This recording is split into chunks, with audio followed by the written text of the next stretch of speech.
I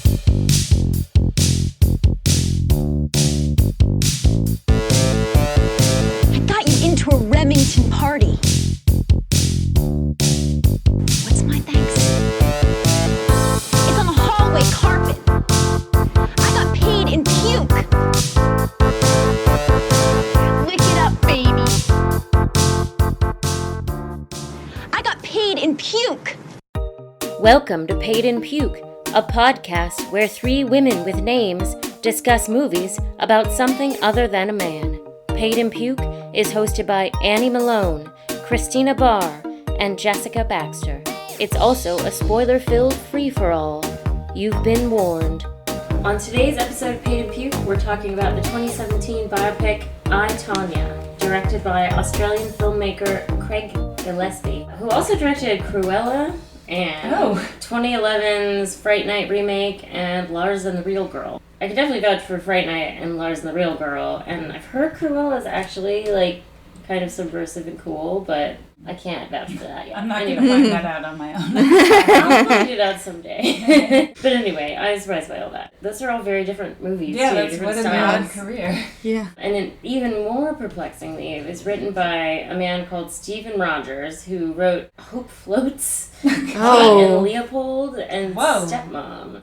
So this is kind of out of his wheelhouse in some sense. But he nailed it. Yeah. He actually did interview Tonya and Ludvana and Jeff Galooly. He interviewed all those people for real before writing the script. So I think there's a lot of direct quotes in those interview segments, which is pretty cool. Yeah. I'm sure there's a bit of Hollywooding, but I think the perspectives are all accurate. Tonya tells the story of a competitive figure skater named Tonya Harding, who got her start in Portland, Oregon, or a suburb of Portland, basically, and who was never fully accepted in the figure skating community because she didn't embody the desired image of grace and breeding and privilege that the sport generally rewarded. And then she was later known as being connected to an attempt on Nancy Kerrigan's physical, I don't know how to say this. A kneecapping. A kneecapping. She was, an attack on her. Yeah. She was connected to that incident, although she maintains that she knew nothing about it. And I believe her.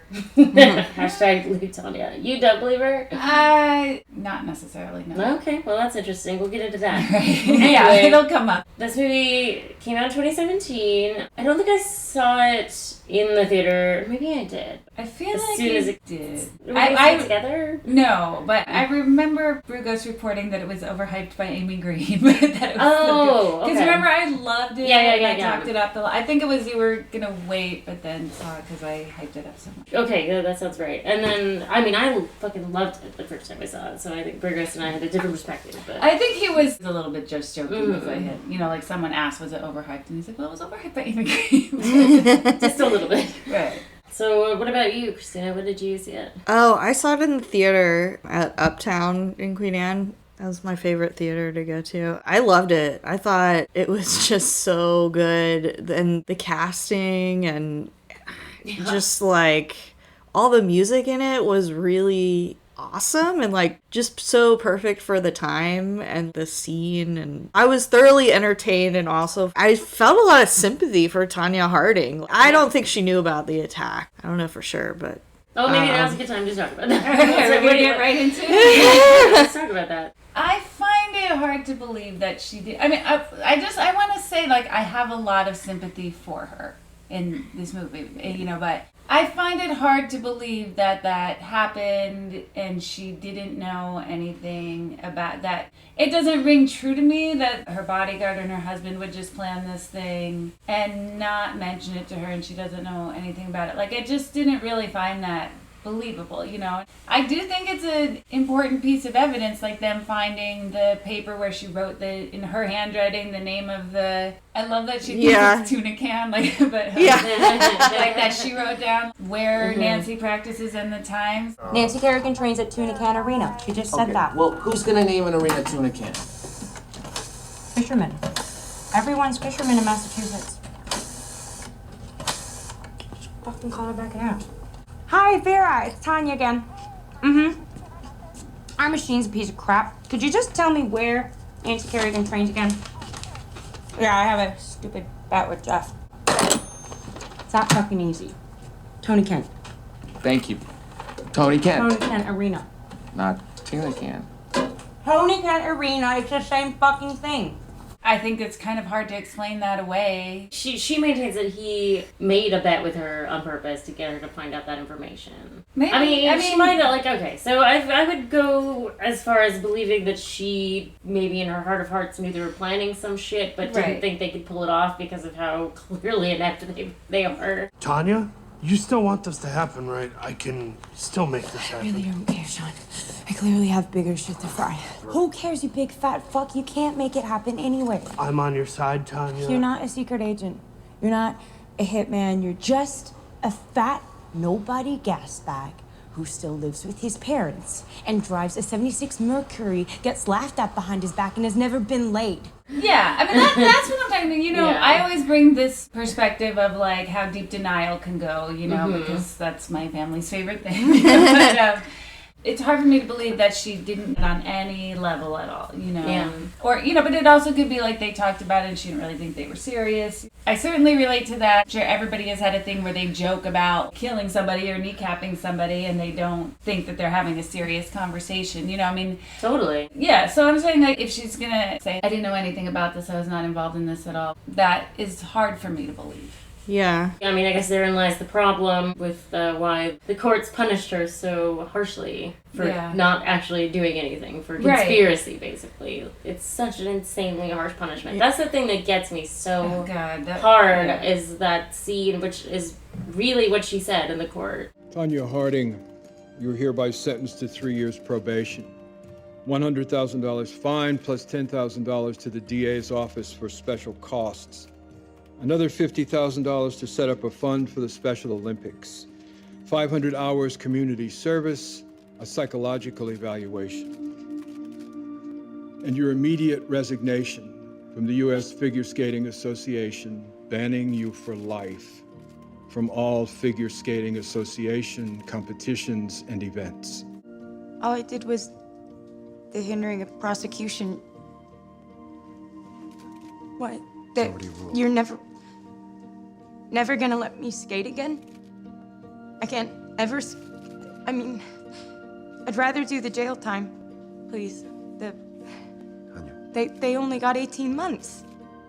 They got 18 months. I'll do that. You can't.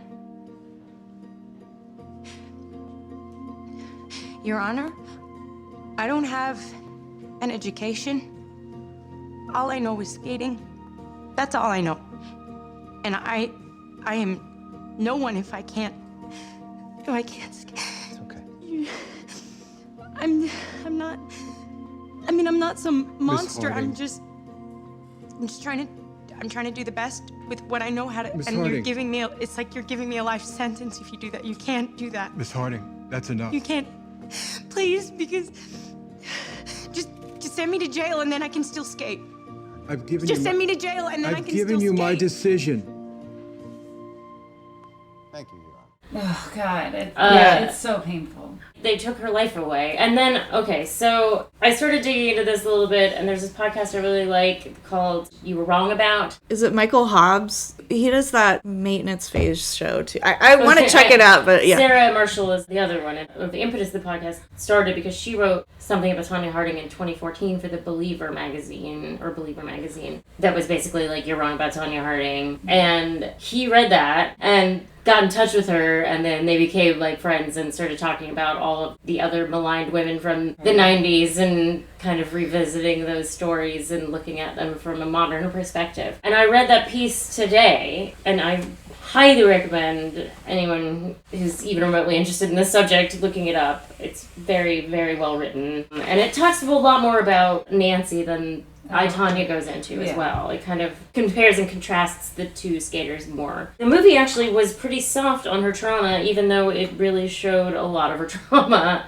because this is something they didn't mention really. After the attack, Jeff threatened Tonya by holding a gun to her head and letting two other men rape her, and then raping her himself and telling her that he would kill her if she told anybody about it. This is just Tonya saying this, but like, why would she make that up? Wow. You know? That's Maybe that's why it's in the movie. Jeff didn't corroborate it, and they're trying to be fair and balanced or whatever. But I think all of that, like, even if she knew about it, and she did go to the police eventually, but she also didn't trust police in general and authority figures in general, which they do go in the movie, because anytime she called them for domestic abuse, they would just leave her there with her abusive husband. Didn't say anything about the blood. Took 2 guns out of the truck and alcohol. And then just leaves me there with him. Kind of like a Christian Which is why I don't trust the authorities. Or anyone. So, like, Ashley took a lot of courage to go to the police at all about this. And the fact that she did that, I mean, that really, I think, lends a lot of credence to her claims that she was just terrified of this guy. Right. The Sarah Marshall article kind of insinuates that he was getting revenge on her for leaving him. You know, like, he basically, like, got the ultimate revenge because he literally destroyed her entire life by doing this. And but he was like, I was doing it for you. What could be more classic abuser than that? Right. Wow. No matter how much she knew, I feel like it's like she should get the biggest pass in the world for this. Oh, right, yeah. And I'm not saying that. For me, this movie's primarily more than anything about abuse, you know, about a victim of abuse. It's really neither here nor there to me how much she knew or didn't know. Yeah. Another interesting tidbit from the Sarah Marshall article is that not only was Nancy just starting from more of a place of privilege, she also got the attention of Vera Wang, who apparently was a former figure skater, who made her outfits for her for free. Jesus. Yeah, I remember that. Tonya, like, get better outfits. Rich people don't have to pay for stuff, you know, like, we do things like that. Not pretty people, because she wasn't, like, she was, like, middle class, so she couldn't afford to pay Vera Wang to design her outfit, but, like, she already had nice outfits. Yeah, and it shows Tonya cobbling together her outfits, like, at a sewing machine, and just doing it all by hand by herself. Yeah, and her mom apparently made her outfits for her when she was younger. I remember watching the Olympics, and it really was like the press loves to make feuds between women and like have these rivalries, and it was like the trashy girl versus the ice princess. She just really got a raw deal, I think. She had the most to lose, and they made sure that she lost everything. I mean, there are players that are abusers in the NFL. People go to jail. Michael Vick went to jail. He got out of jail and played for the Eagles. Right. And like the only people who get kicked out of the NFL are people who like get busted for weed or something. Or get blackballed like Colin. Yeah, exactly. And I mean, like, the big difference too is like other people can make money off of those players, and can't really say the same for figure skating. Right, but it is that they delay any trial or whatever until after the Olympics, you know, when she's like, you think they were not going to let that happen? Right, yeah. Right. It's pretty fucked up. Yeah, they're so just... fucked up. Everyone was just salivating for these stories. Right. Another interesting thing from the Sarah Marshall article is how, at first, before they knew anything about her personal life, press about her was positive. Like, they basically said all the same stuff, but painted in a positive light of, like, how her mom made her outfits for her, and she's coming from this poor working class household. And then as soon as they decided they didn't like her anymore, they were like, she makes her own outfits, ew. And her sister was a prostitute, digging all this dirt up that is not at all relevant. Isn't this a sport? And athleticism should be the most important thing here, but it absolutely is not. I mean, hot proms, real life hot proms for me are the Olympics in general, and absolutely like the elitism of the Olympics and the jingoistic perspective of it, and how they're trying to paint the American dream story, and it's like, if you don't fit our narrative, it doesn't matter how good at skating you are, we can't use you. And it's also a sport where it's not like where you're running and it's just the time is... They tell her on the ice, like, the judge is like, we also judge on presentation, and it's like, what does that mean? Right, that's very subjective. And then even just the starting point of, like, to play, like, basketball or to run, like, you don't really need equipment or anything special, you know, like, to learn to skate or to practice skating, like, you need a place to do it, you know? Yeah. Like, skiing is another one that's, like, kind of a bougie, well, not bougie, no, what's the word that you're supposed to use instead? Like a Tony sport. Elitist. Like, yeah. Just to do it at all takes a bunch of money. Yeah. Golf. Some people, it's just like prohibitive to even try. To just get your foot in the door is too much. There's only so many places where you can find an ice rink. Like in Florida, like I think there's one in Orlando or something that's like 2.5 hours away. It's also at the same time so typical of how we treat women in particular in this country, in the media. Yeah. And how she was like also fat shamed when she was, which is so, I mean. I remember that too. She has like big muscular thighs and that's how she performs the fucking triples. Because you need to be able to launch yourself straight into the air. Her athleticism is, you would think, unquestionable, but instead they're like, they put everything into question because they just don't like her. And like the U.S. Gymnastics Association is kind of doing the same thing to Simone Biles right now. Like she landed some like crazy jump that no one's ever landed, and I think there's a lot of like racism involved in that too. Absolutely. But also like with Tonya, she comes from a really poor, uneducated background. It's classism. Yeah, like classism. It's like we allegedly love a rags to riches story, you know, or a bootstrap story, but then it's like really like she's not the right kind of poor person. Yeah, like that's what it's. Not even the wrong side of the tracks or something. I don't know. It's very hard to get it just right, I guess. Yeah. We have to be Molly Ringwald. Oh my god, I know. Shut up. Hot Probs is on. Oh shit, yeah.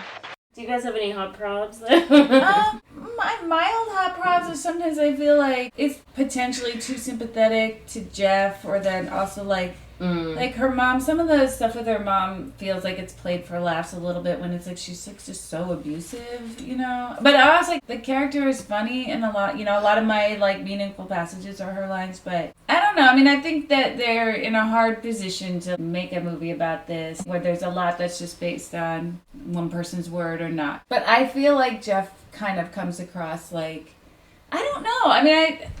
I mean, he doesn't come across like a good guy to me because they show him like being very abusive a lot. But I feel like you could read it a little bit as like Jeff is basically a decent guy who got in a very passionate relationship, you know. I feel like sometimes toxic, like abuse is shown, right? Like it takes two to tango, you know. That like absolutely fire and ice. Well, that's why I usually hate this kind of thing in a movie, but I don't mind it here where he's kind of telling his story of like, oh yeah, well sure I hit her, but one time she went after me with the shotgun, and while they're doing that flashback, she's like, this never fucking happened. I never hit her. That's not me. I'm actually a pretty meek guy. She hit me, cracked the wallet. Fired a gun at me too. This is bullshit. I never did this. I like that, because it's like, well, we'll tell his story, but we're going to make sure you know that it's probably bullshit. That's funny. Yeah. I hate a lot of fourth walls. I think fourth wall is annoying in general to me. Oh, I kind of like fourth. I thought you meant like, because like so specifically the only time I remember that is also in 24-Hour Party People. There's a scene where the guy's like, I have no recollection of this ever happening, but you mean just a general fourth wall break. Yeah. I kind of like it. I kind of liked I usually do like where Levana's like, well, my storyline is disappearing. What the fuck? I thought it was pretty funny. To me, that was a little bit, like, too, I don't know, meta, I guess. And I like meta a lot of the time, but it just was a little overboard for me, where it was, like, it just feels like it's trying too hard. Right. But yeah, the one time I really liked it was the shotgun thing, because it was just like, let's immediately debunk this. Yeah. I mean, it's hard because Sebastian Stan is kind of like a beloved actor. What else is he? I don't know him. The Winter Soldier, so he's a Marvel guy. Oh. And he apparently met with Jeff Gillespie in real life and talked to him. So maybe he was putting a little more sympathy into it than he even knew he was doing. Maybe subconsciously was doing that. But if you're just looking from incident to incident, what happens? I like to think he's trying to play a guy who is a bad guy but thinks he's the good guy. Right. Yeah. So there's a lot of gray area there in terms of what the intention of the filmmakers. That's what I was getting out of his performance, was that he was playing it as straight as possible of like, this is what this guy really thinks of himself. Yeah, I see that. I don't have an issue with his performance. I like barely have this prob, you know, it's a lukewarm prob, but unless you're gonna say like, okay, we are making this movie like from Tanya's point of view of what she said, or there's some things that nobody knows what's true or not, and it's speculation in a sense. Yeah, like with the interviews with them, they're both kind of talk as if they're sort of blameless somehow, but it's like, how did we get here? Like, especially her mom. Yeah. Oh God, her mom, I saw this clip about, I guess Tonya did a big long interview around the time the movie came out, talking about how her mother was abusive and like she would drink like half a thermos of brandy and half coffee. And Lavana says, I liked the flavoring. Sorry to disappoint you, but you can't get drunk off of that. What? and I was just like, wow, this woman is really like... Just a bunch of deluded abusers. Right. Yeah, abusive people don't think that they're abusive. And I don't think that's a thing at all, ever, that an abusive person knows that about themselves. Oh, yeah. They feel that they're totally justified. Like, she felt like she needed to berate her daughter or pay for, like, a heckler. Yeah, she literally says, like, she skates better when she's angry, so I need to make her angry. Yeah. The child sometimes wants to be corrected. Answer me when I talk to you. When I felt this, I gave her criticisms. Right, when What she's is that? like, I wouldn't stay with someone who hit me, and she goes, you hit Dad. I don't know, Tony. I would never be with someone who fucking hit me. You hit Dad. That's different. Like, that's an abuser's mentality. It's like, it's different when I do it. It's like a look what you made me do thing, Yeah. And in the movie, she says, her mom says she only hit her once, but definitely Tonya says that she got hit all the time by her mom, too. And she denies the knife throwing. Like, that scene was like... She has a scar from it, I thought, though, right? Doesn't she? I'm sure it was self-inflicted. Right. Does anyone else have probs? I couldn't get over that guy Sean's parents. She's recording CNN for him and like dialing all these numbers. Like, she must be totally deluded too. She's like worshiping her son, who she thinks is a mastermind or something. Like, he's totally one of those Cohen brothers idiot criminal kind of like. Yeah, well, I'd argue both Sean and Jeff are like that. They're Yeah. like Cohen brother characters, but IRL, so it's not fun. Right. And the other guy too, the guy who actually does Oh, it, yeah. you know, like moving his car a bunch of times. Oh yeah, those two guys are definitely straight out of Coen Brothers. Like, what was that other Or guy in the like trying airport? to sneak out and he like breaks the whole glass door like smooth. And then he's always listening to Gloria.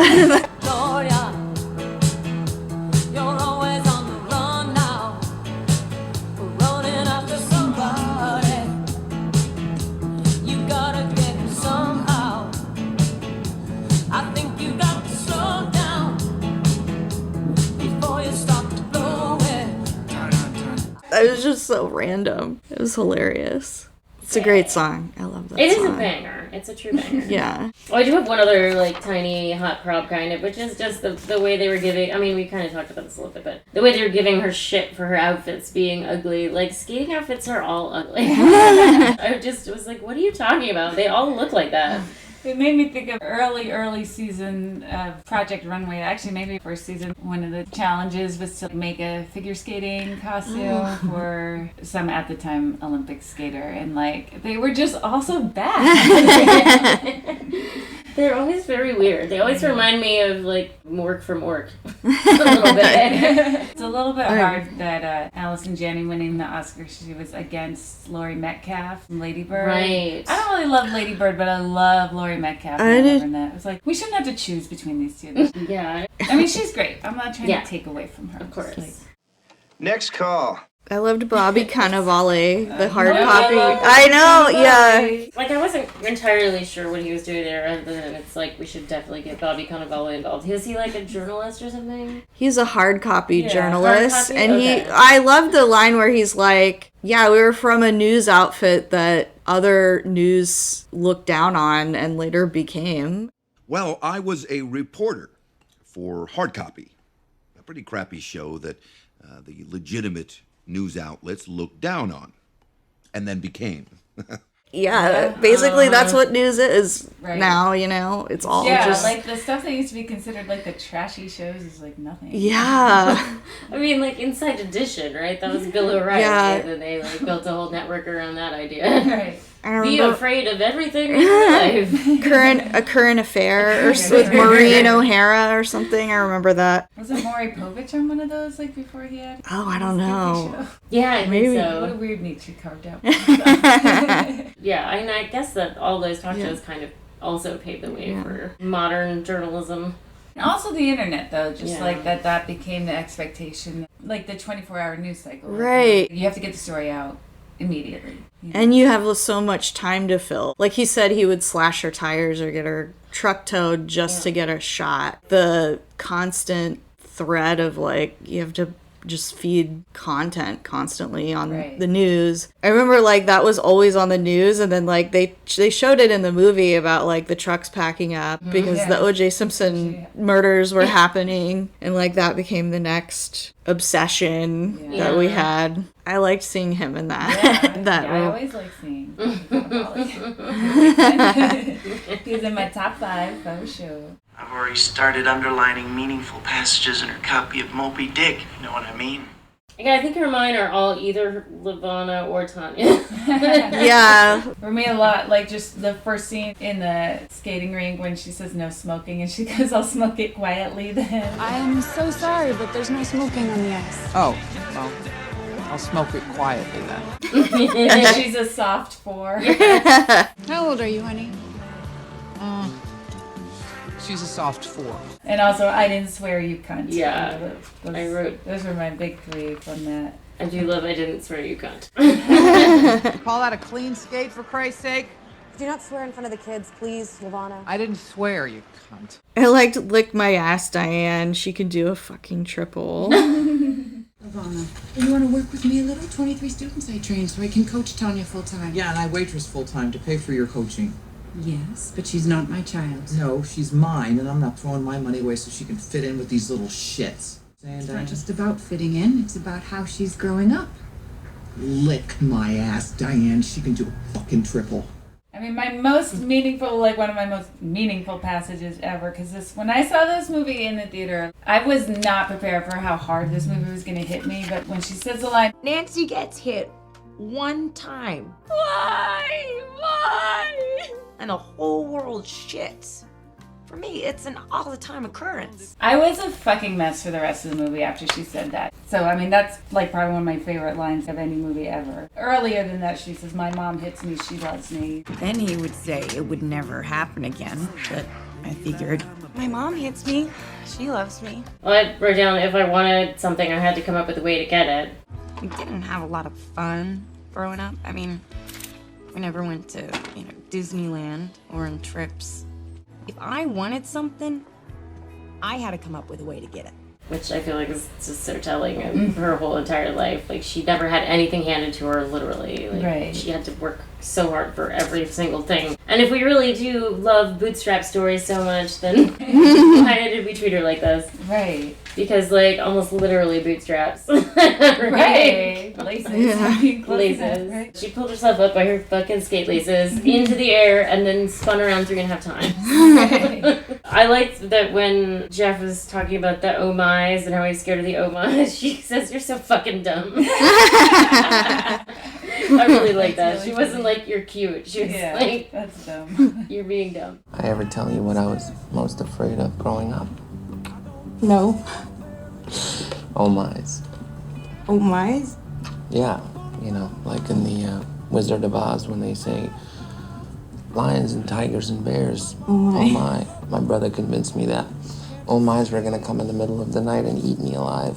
You're so fucking dumb. I really love Paul Walter Hauser, the Sean character. Just the delusion of he's like, so these are my 2 top operatives, and he said like, well, Jeff wants to call it off, and he said, you cannot call this baby off. It has moving parts. Derek needs expense money. You know what? Shane will call Derek and tell him we're calling the whole thing off. No. Sweetie, the death threat's off. Whatever. Whoa, you cannot call this thing off. This baby has moving parts. Balls are already being played with. That's too bad. Balls are already being played with. I loved that. I had a hard time laughing at him, though, just because... I think maybe I probably laughed at it the first time more when I watched it, but then because it's just such a big punch at the end, I just couldn't find that guy funny anymore. It's like, he is delusional, and maybe it'd be funny if he hadn't ruined a woman's life because of it, but he did, so fuck that guy. Right. I thought it was funny, like how everyone is so inept in their response to like the questions, when the FBI asks, who's Derek? And Tonya says, I don't know any Derek. And Jeff says, I know lots of Dereks. No one knows, just one. That was really funny. You're gonna have to be more specific. I liked Jeff can talk his way out of anything, never talk to him. Jeff can talk his way out of anything. Never talk to him. I really like Margot Robbie's delivery on that line. Oh yeah, I forgot my other meaningful passage was "You two fuck yet." This one can't garden to save her life. You're gonna have to do all the gardening there, fella. Mom. What?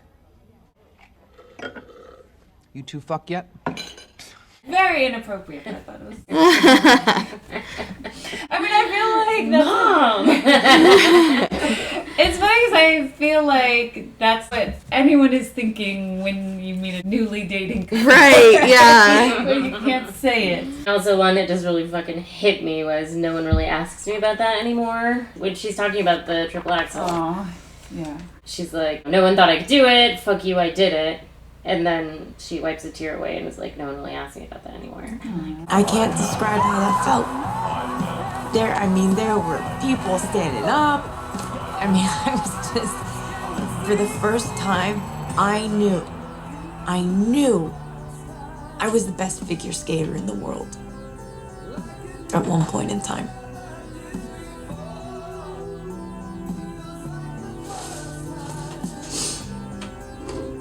Sorry, no one ever really asks me about this anymore.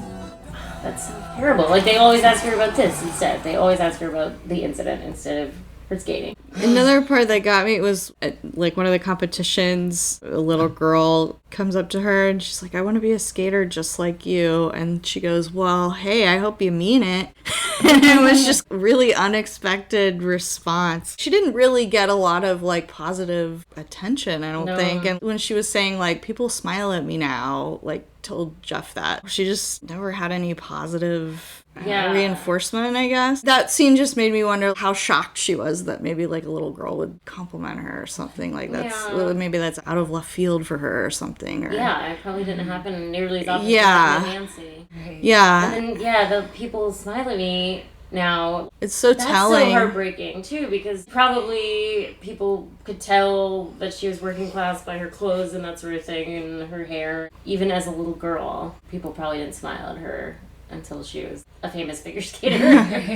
And even then, it wasn't very long-lived. And it's just so fucked up who people decide to give attention to based on immediate judgment. The scene where she lets her mom in and there are all these reporters in the background and her mom secretly has a tape recorder, but she's like saying, I'm proud of you, you did good. And children who have, like, abusive parents, no matter how abusive they are, you still want, like, there's some, it defies logic sometimes, like the fealty to parents, you know, but it just, this is heartbreaking to see her thinking her mom's being genuine and she's trying to pump her for info, you know. That seems really killer.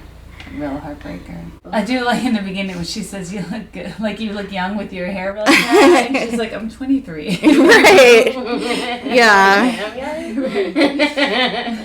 Every time, why can't it just be about skating? Because I just feel that, I mean, I can't give myself credit for, like, seeing things the correct way back then, but I do remember always feeling that way about any skating competition. Like, someone would do this amazing routine that looked so incredible, and they get these low-ass scores and be so upset. That was so fucked up.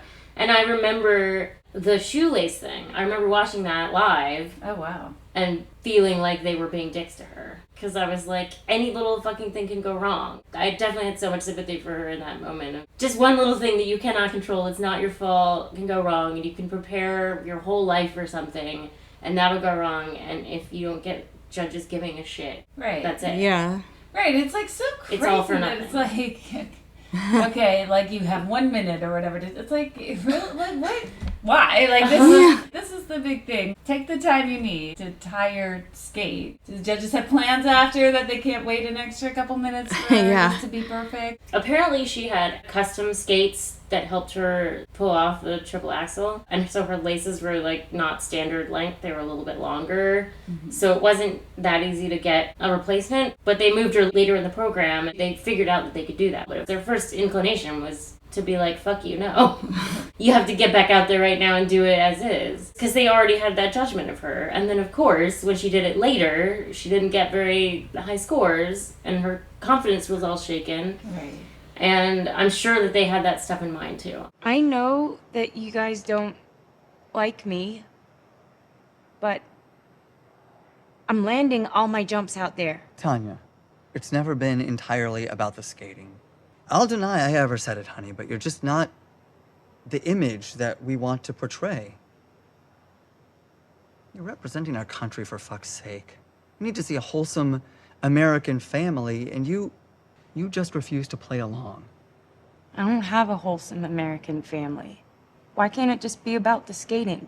There's absolutely 100% bias from the judges. Mm-hmm. Like, there's the technical stuff, but that's not the majority of the score. Like, there's things that they have to be honest about, but then they don't have to be honest about the other stuff, like the style and the whatever. Boys. So subjective anyway. Yeah. And it should be just about the skating. It's a skating competition. It's not a fucking fashion show. Right. And even the music, like that scene where this one girl, her routine is to classical music, and then Tonya gets on the ice, and it's like skating to ZZ Top's Sleeping Bag. Yeah. And like, it was just, she didn't fit that mold. And I like that she said in the beginning, like, I never apologized for being poor. I never apologized for growing up poor or being a redneck, which is what I am.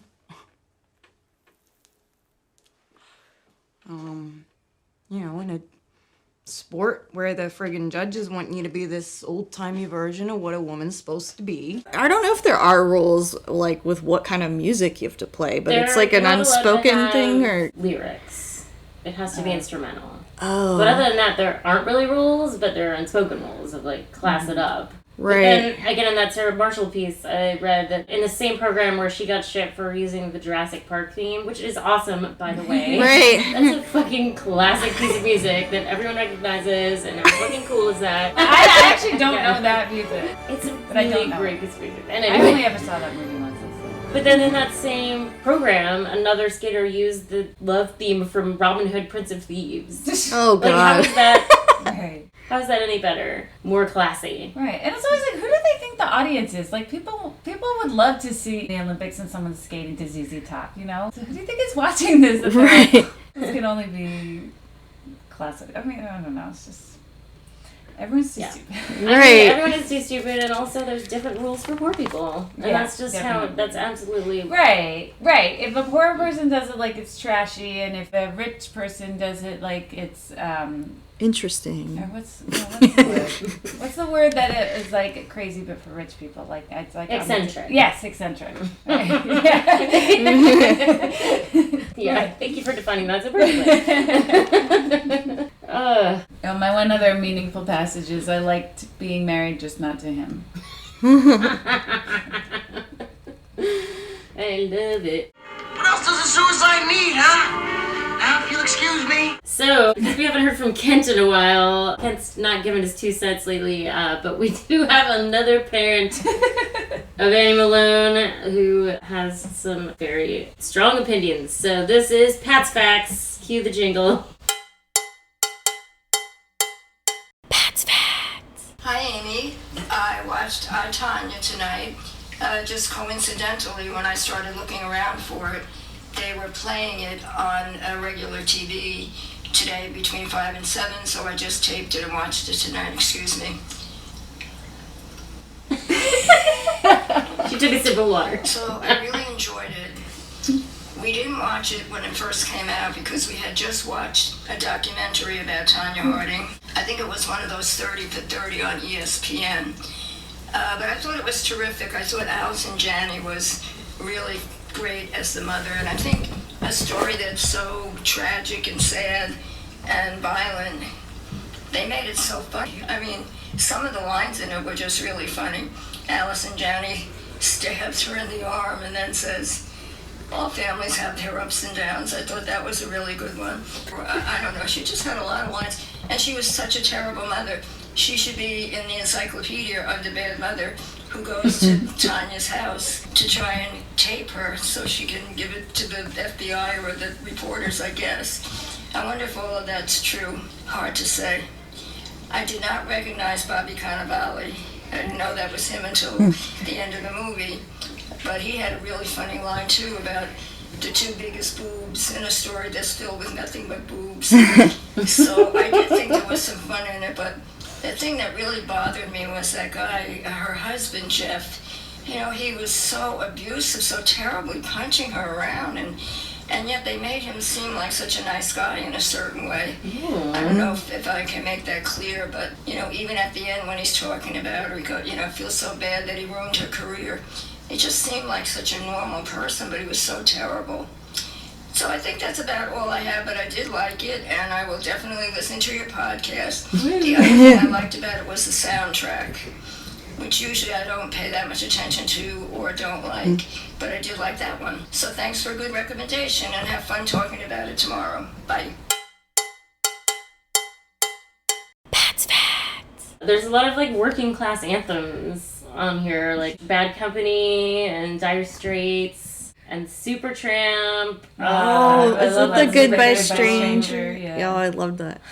And then I really, really love that Susie and the Banshees cover of The Passenger with the credits with her actual skate. That's just, I mean, chills the whole time. I know. It's so Yeah, that was amazing. so good. And the final shot of her. I know. This is a hard watch. It's so hard. I think there's Heart songs in it too, and Barracuda, and then there's Devil Woman. Yes, I don't know who sings that, but Cliff it was yeah. so perfect. Shout out to Julianne Nichols, who was in Mayor of Oh, right, Easttown yeah, as her coach. I thought she did a great job as her coach. That's funny because I had no idea who she was when I first saw Tonya, but then this time I was like, oh, it's her. She recently said something in the press about how she was really pleased with the roles available to women now, and she hopes that the trajectory continues in an upward trend. Mayor of Easttown was, I mean, I know you're never going to watch it, Annie Malone, but it really is a great showcase for middle-aged women performers, and they're all so raw. I loved it. I don't know. I just really needed you don't middle-aged energy. I just really liked it.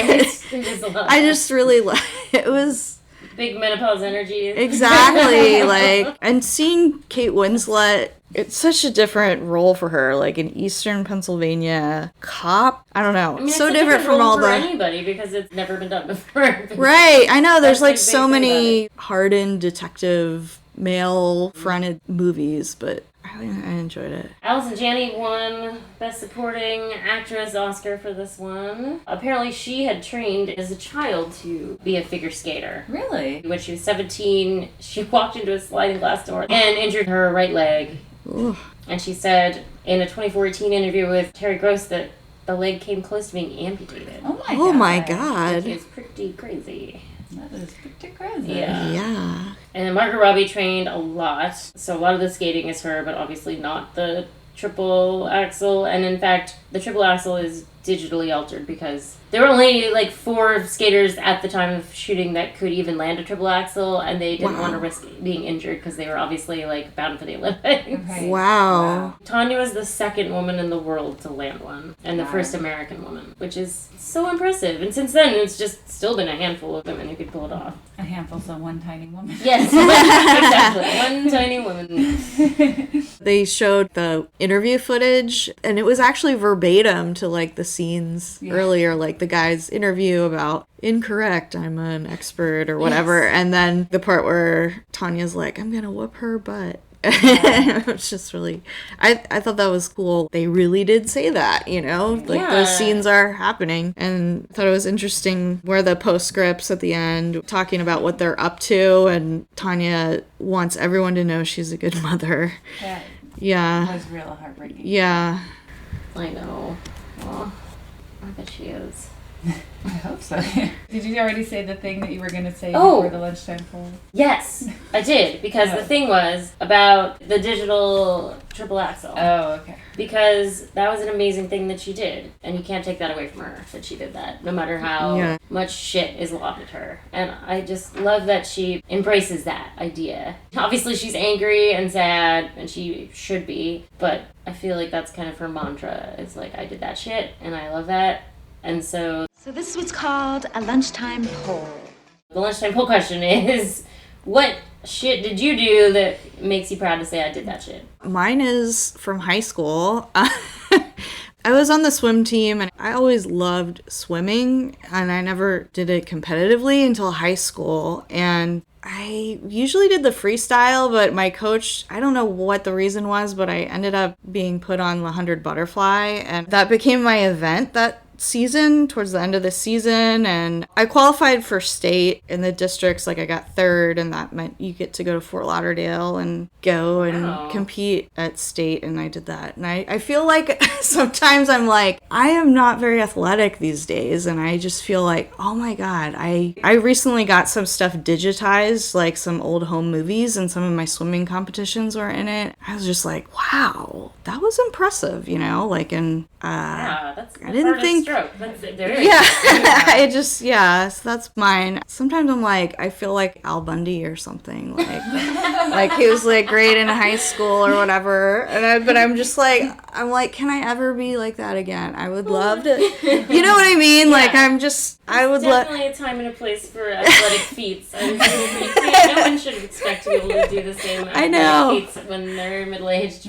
I know, but yeah, no one can take it away from me. Exactly. That's really cool. Mine is making the short film Snow Day, Bloody Snow Day with my best friend Vayroff. It was a pretty big deal. We made a proper movie, and we fundraised for it, and I met my husband at the fundraiser, which was pretty great also. Yeah. So I have just a lot of, obviously, funness surrounding that. But also, we had a whole crew. We hired some people who I see their names in local productions on TV, like Shrill, like people in Shrill and people on Twin Peaks are people who worked on my movie. Nice. Like, the location scout is the same as for Twin Peaks The Return as for Snow Day, Bloody Snow Day. It's kind of a big deal to me. And we had real actors, and we had craft services, and we had locations, and we did the whole thing. Service? And then we actually, submitted it to film festivals, and we got into some film festivals, and we went to some, and we did Q&As. Like, we did the whole deal. And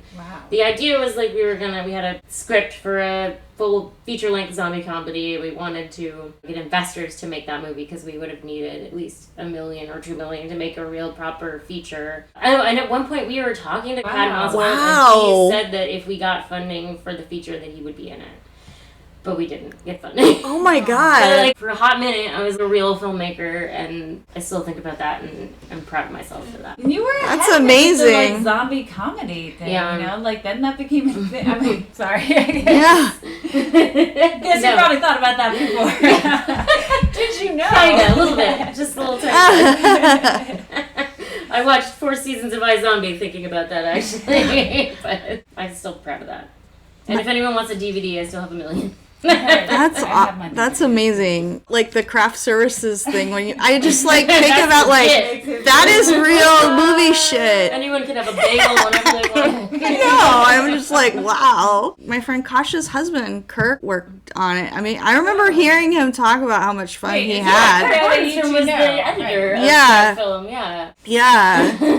I knew about Snow Day, Bloody Snow Day before I met you. It's hard to make a movie. I feel like I've been a lot more generous in my movie reviews ever since making a movie myself, because it is hard. Annie Manoon. All right. I'm like coin toss of which thing to go with, but I'm going to go with running a marathon. But I didn't start running till I turned 40. So I'm not going to go into my whole lifetime of like body stuff. But I started running when I turned 40 and I got really into it. I don't know why I can't just get into things a normal amount. After I had been running for a year, I ran a half marathon. Sometimes the baseline people are going for at a certain level is like to finish a half under 2 hours. And the first time I did a half, I did it in 2:01. So then I was like, now I feel like I got to do it again to get under.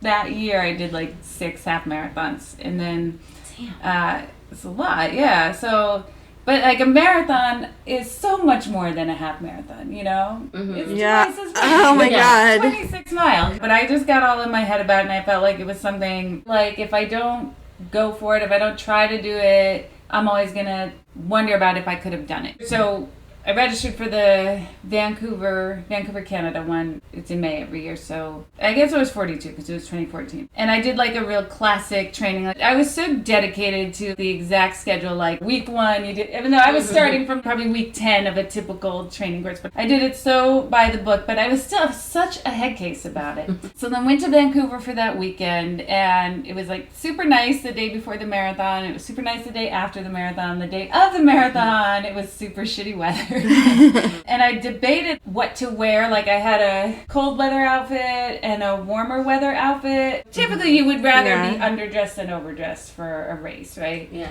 But what put me over the edge was my warmer weather outfit was like way more colorful. And I'm like, all right, this is what I gotta do. So I was really glad I did that because the pictures, like I'm in like a yellow shirt and a purple skirt and like my pink leg warmers. I'm really glad that all my photos from it are in that. But anyway, so here's the thing. When you run a marathon, the hardest part is like the first 3 miles. Because, well, usually in a long distance run, the hardest part is the first couple miles because it kind of takes a while for you to settle in, right? But then also, like, for a marathon, you're not going to give up at mile 23 because you have so much behind you. You know, it's like you say, you wrote the check, you're going to cash it, right? But, like, when you're 2 miles into a marathon, it's like, you have 24 miles to go, right? I always feel like I'm the opposite of the little engine that could, because I'm always like, I can't do it, give up, stop. But I remember, so 2 miles in, thinking, you know what, today's just not my day, I'm going to stop. But then I was like, you know, I don't run with a phone or anything. I'm like, I have no idea where I am. I'm like, that starts out as like it's still Vancouver, but it's like residential part. I literally have no idea where I am, and I don't have a phone on me, so I'm like, I guess I got to keep going. So I kept going and got settled in. Well, the whole way, I'm like telling myself, this is just today. You're going to do this. This is going to be over in a few hours, and then this will be over, and you'll have done it, and no one can ever take it away from you. I'm telling myself that the whole time. Then I'm at about like mile 20, 21, and it like occurs to me, who would take it away? Like, what does that even mean? But my whole motivation is a straw man. You know? What? But I finished it, and no one can ever take it away from me. Yes. So. Yeah. That's awesome. Great. Thank you. That's very impressive. Thank you. Yeah, that's... Wow. I've never run anywhere at all. So. I did a half marathon, and I think it took me like 4 hours or something. It was so hard. Yeah, 13 miles on your feet. I can't imagine doubling that. It's too much. A marathon is too much. Yeah. We should have learned. I mean, it comes from like someone running 26 miles and then drop dead. Why are we doing this? Is that right? Yeah. That's the first marathon was... It's like some Greek, it's easy to look up. He ran from one place to another to tell somebody something, and the place he ran to was a town called Marathon or something. And he died when he got This is a great idea. Let's always do it. Oh my goodness. What a great tribute to this guy. Like, yeah, if this killed you, we do it for fun, you know? Or almost like a burn on that guy. Like, look at us doing this and surviving. Right. Like, aww. I'm so sad now. Oh my god, I did not know that. That's a fun fact right there. Yeah. How very. I mean, I think we said this before, but Margot Robbie, what an amazing performer. Right. She's awesome. Especially when they first show her when she's supposed to be young, and she just has this like goofy look at her. She's unbelievable as a teenager in those early scenes. She does a great job acting all the ages. Like, she acts younger than herself and older than herself in that movie very convincingly. Yeah. Like, the only other person who I can think to compare it to off the top of my head is, of course, Florence Pugh in Little Women. It's so amazing. I mean, Jesus Christ, she's fucking good. And I love her in everything. Even the movies I don't like at all, I love her in. She's just tremendous. Greetings and salutations. Today's greetings and salutations. We have not yet done Oregon. Oh, so wow. Let's do That's it. surprising. Yes, it is surprising. Right down the street. I guess, I mean, we haven't done any movies that were tangential to Oregon. Right. The other option would be Australia because of all the Aussies involved, but we'll save that for another movie. We weren't doing this when we did Muriel's Wedding. Anyway, yeah, Oregon. Oh my god, I love Oregon so much. I love, Portland specifically, but also Bend.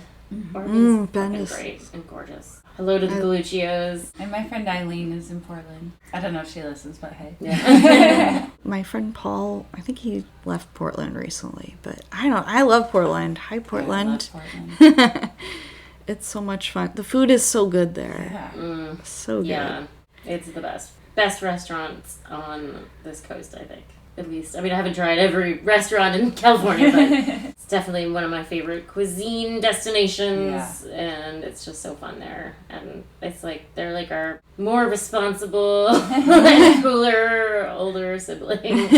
Or younger sibling? I feel like there's a little sister, yeah. There's a little, like, I feel like younger because it's smaller than Seattle.